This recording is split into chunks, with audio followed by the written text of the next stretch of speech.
पता है, मैंने एक हॉरर सीरीज देखी जिसका कि नाम था भय, जो कि इंडिया के पहले गोस्ट हंटर गौरव तिवारी पे बेस्ड थी। वैसे तो यार इस सीरीज में ना कई केसेस पे बात की गई थी, लेकिन कई ऐसी हॉन्टेड प्लेसेस इंडिया में हैं जैसे कि कुलधरा, भानगढ़ और मुकेश मिल, जिसके बारे में ना इस सीरीज में कुछ बात ही नहीं की गई, जबकि इन जगह पर गौरव तिवारी ने खुद जाकर इन्वेस्टिगेशन की थी। और वैसे भी मैं अपना अगला वीडियो बनाने के लिए रिसर्च कर ही रही थी, तो फिर मुझे पता चलता है मुकेश मिल के बारे में, तो मुझे लगा कि चलो यार इसी पे वीडियो बनाना चाहिए। मुकेश मिल वैसे तो मुंबई में है। मुंबई को आई नो सपनों की नगरी कहा जाता, जहां पर डेली कई लोग अपनी किस्मत आजमाने के लिए आते हैं। लेकिन मुंबई के कोलाबा शहर में एक ऐसी फैक्ट्री है जो दुनिया की मोस्ट हॉन्टेड प्लेसेस में से एक है।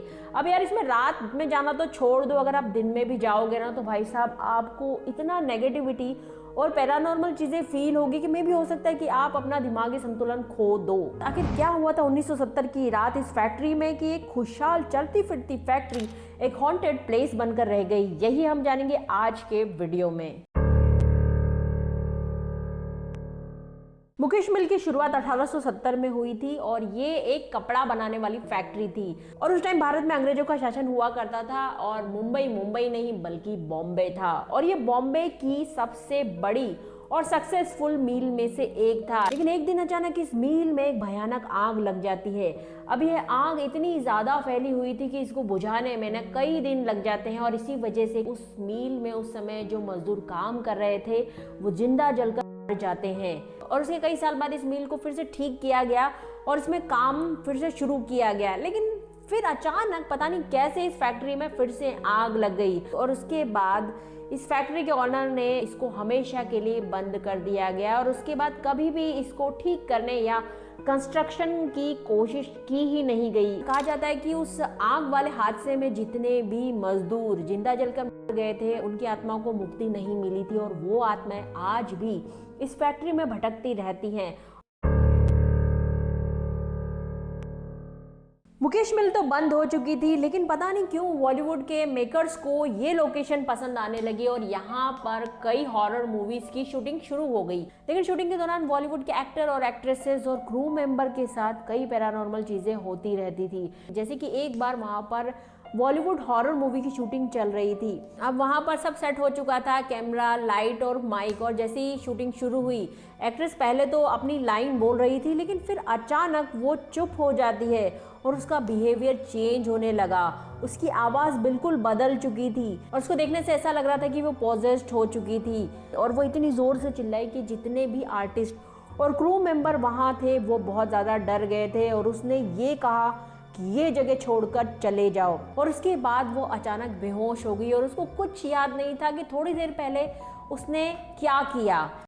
एक और ऐसा ही इंसिडेंट है। अब यहाँ पर एक और हॉरर मूवी का शूट चल रहा था जिसमें एक 10 साल का चाइल्ड आर्टिस्ट काम कर रहा था। अब पहले तो वो बिल्कुल नॉर्मल था, लेकिन अचानक वो ज़मीन पर गिर गया और ज़मीन पर लौटने लगा और उसके जो हाथ थे ना वो पीछे की तरफ मुड़ गए थे।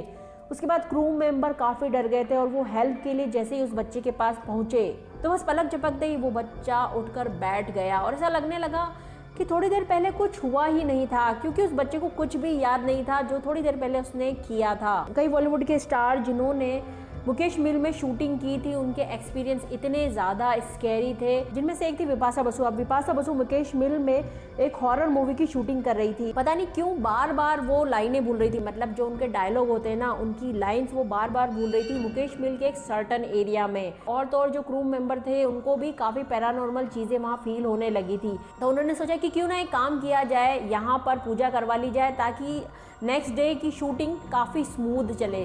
तो उन्होंने वहाँ पर पूजा कराई, लेकिन उसके बाद जो इंसिडेंट हुआ वो और भी ज़्यादा डरावना था। पूजा करने के लिए एक पंडित को बुलाया गया था, लेकिन पूजा करने के बाद जैसे ही वो अपने घर जा रहा था उसका एक्सीडेंट हो जाता है। और इतना प्रूफ क्रू मेंबर के लिए काफ़ी था। उसके बाद उस मूवी की शूटिंग को रोक दिया गया और उस सीन को किसी और लोकेशन पे शूट किया गया। बिपाशा बसु का कहना था कि इसको एक्सप्लेन नहीं किया जा सकता, लेकिन उनका एक्सपीरियंस काफ़ी ज़्यादा स्कैरी था। मुकेश मिल के बारे में रितेश देशमुख ने भी अपना एक्सपीरियंस शेयर किया था। जब वहाँ पर वो एक मूवी की शूटिंग कर रहे थे तो पूरे क्रू मेंबर को स्ट्रिक्टली कहा गया था कि वो इसी एरिया में रहे और उस वॉल के आगे न जाएं। मतलब कि सोचो कि वॉल के इस तरफ चमक दमक, लाइट, कैमरा, म्यूजिक, डांस सब कुछ था, लेकिन वॉल की दूसरी तरफ अंधेरा पसरा हुआ था। कोई आवाज़ नहीं थी, ना ही कोई इंसान था, बल्कि एक अजीब सी शांति फैली हुई थी। ऐसा ही एक एक्सपीरियंस शेयर किया था रेस 3 के एक्टर शाकिब सलीम ने, जब वो एक मूवी की शूटिंग के लिए मुकेश मिल में गए थे। तो जितने भी आर्टिस्ट और क्रू मेंबर थे उनके लिए एक स्ट्रेंज रूल था कि कोई भी उस जगह पर ना तो माचिस जलाएगा, ना लाइटर जलाएगा और ना ही आग जलाएगा। और ये कोई सेफ्टी मेजर नहीं था, बल्कि शायद इसलिए था कि आग लगाने से क्या पता वहाँ जो आत्माएं भटक रही हैं वो ट्रिगर हो जाए। कई लोग जिन्होंने मुकेश मिल एक्सप्लोर की थी, उन्होंने अपने पीछे एक काले साई के प्रेजेंस को फील किया है, जबकि कुछ लोगों का कहना था कि उनको किसी अदृश्य शक्ति ने धक्का दिया था। वहाँ पर जो गार्ड काम करता है, वहाँ पर कई बार उसने खिड़की पर एक औरत के साए को देखा है, जबकि कुछ लोग तो यहाँ तक मानते हैं कि वहाँ पर एक नहीं बल्कि कई बेचैन आत्माएं हैं जो कि उस फैक्ट्री में भटक रही हैं। और दूसरे पहलू में उस तरह के लोग आते हैं जिनका ये मानना है कि मुकेश मिल हॉन्टेड नहीं है, ये तो एक पुरानी सी एबेंडेंट सी फैक्ट्री है। वहाँ पर जंग लगी हुई मशीनों, टूटी फूटी दीवारों और जो शांति फैली हुई है उसकी वजह से वो काफ़ी स्कैरी और हॉन्टेड फील होती है। अब ऐसी जगह कोई भी इंसान जाएगा तो उसको पैरानॉर्मल चीज़ें फील होगी ही, क्योंकि दिमाग कहानियां बनाता है और उन लोगों को अपने आप फील होने लगेगा कि कोई अदृश्य शक्ति उनको देख रही है या फिर कोई साया उनके जस्ट पीछे ही खड़ा है। और मुकेश मिल हॉन्टेड है या नहीं, इसी मिस्ट्री को सॉल्व करने के लिए इंडिया के पहले गोस्ट हंटर पैरानॉर्मल इन्वेस्टिगेटर गौरव तिवारी पहुंचते हैं अपनी टीम के साथ इस चीज़ को इन्वेस्टिगेट करने के लिए। और उनके साथ सिद्धार्थ दुबे, उनका एक टीम मेंबर रॉब और एक न्यूज़ रिपोर्टर भी था। रात के 10 बज चुके थे और उस मील में एक अजीब सा सन्नाटा फैला हुआ था और गौरव अपने हाथ में EMF वाली जो मशीन होती है वो लेकर इन्वेस्टिगेशन कर ही रहे होते हैं कि उनको अचानक अंधेरे में एक टॉर्च जलता बुझता हुआ दिखाई देता है। पहले तो उन्हें लगा कि शायद कोई गार्ड होगा, लेकिन जैसे ही वो उसके पास जाते हैं तो EMF मीटर की सुइयां बहुत तेज़ी से घूमने लगती है और टेम्परेचर भी बहुत डाउन हो जाता है। गौरव ने देखा कि वहाँ पर एक साया खड़ा था जिसके हाथ में टॉर्च थी और वो काले कलर की शॉल ओढ़े हुए था।